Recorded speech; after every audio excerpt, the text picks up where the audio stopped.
मध्य प्रदेश की मोहन यादव सरकार ने आचार संहिता हटने के बाद की पहली कैबिनेट की बैठक में ही जनता के लिए सौगातों का पिटारा खोल दिया।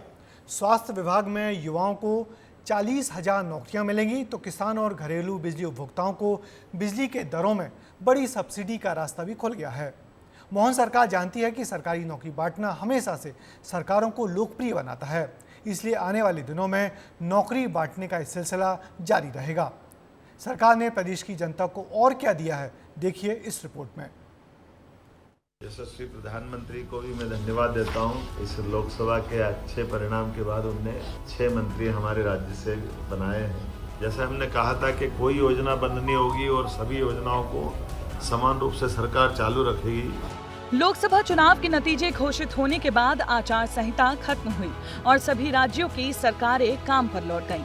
इसी कड़ी में मध्य प्रदेश मोहन सरकार की कैबिनेट बैठक हुई, जिसमें सरकार ने जनता से जुड़े कई बड़े फैसले लिए। कैबिनेट बैठक के फैसलों की जानकारी देते हुए नगरीय प्रशासन मंत्री कैलाश विजयवर्गीय ने बताया कि प्रदेश सरकार ने किसानों और आम उपभोक्ताओं के हित में कई बड़े फैसले लिए हैं। कैबिनेट की बैठक में 24,420 करोड़ की बिजली सब्सिडी को मंजूरी दी गई है।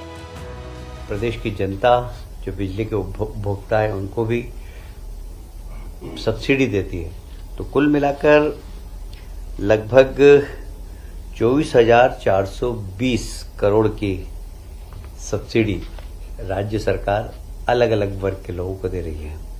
जैसे यदि मैं बात करूं, घरेलू उपभोक्ताओं को लगभग 6,000 करोड़ की सब्सिडी है। जो सामान्य वर्ग के किसान हैं उनको 13,000 करोड़ की और SC ST को 5,000 करोड़। इसके अलावा स्वास्थ्य सेवाओं की गुणवत्ता में सुधार लाने के लिए सरकार ने एक और बड़ा फैसला लिया है, जिसमें कहा गया है कि स्वास्थ्य विभाग में जो प्रमोशन से पद भरे जाने हैं, उनके लिए अगर योग्यताधारी नहीं मिल रहे हैं तो उन पदों पर सीधी भर्ती निकाली जाएगी।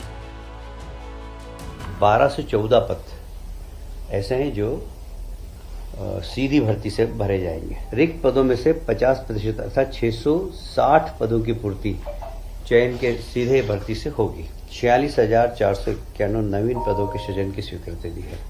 इसमें तृतीय श्रेणी, चतुर्थ श्रेणी के कर्मचारी और पैरामेडिकल स्टाफ है। इसके साथ ही सरकार ने गौवंश को लेकर भी बड़ा फैसला लिया है।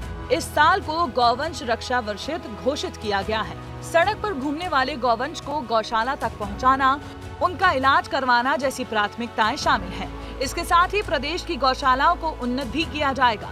तो मेरी नजर में मुझे ऐसा लगता है कि ये पूरे तरीके से मोहन यादव जी सिर्फ इवेंट वाले नेता हैं। एक पूरी घोषणाएं करना आती है उनको और जनता के उन्हें कोई सुध नहीं है।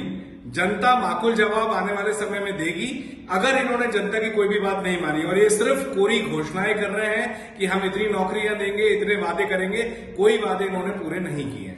मोहन सरकार की कैबिनेट बैठक में एक और अहम फैसला हुआ। राज्य में अब 3 नई यूनिवर्सिटी बनेंगी और इस तरह आचार संहिता हटने के बाद हुई मोहन कैबिनेट की बैठक में कई अहम प्रस्तावों को हरी झंडी दिखाई गई। ब्यूरो रिपोर्ट, विस्तार न्यूज। पहले विधानसभा और कुछ महीने बाद ही लोकसभा के चुनाव की लंबी प्रक्रिया ने सरकारी कामकाज पर असर डाला है और अब आचार संहिता हटी है तो सरकार भी विकास के काम करने को उतावली है। उधर जनता भी आस लगाए बैठी है कि चुनाव में जो वायदे किए गए थे वो कब पूरे होंगे, इसलिए आगे भी मोहन सरकार के फैसलों का इंतजार रहेगा।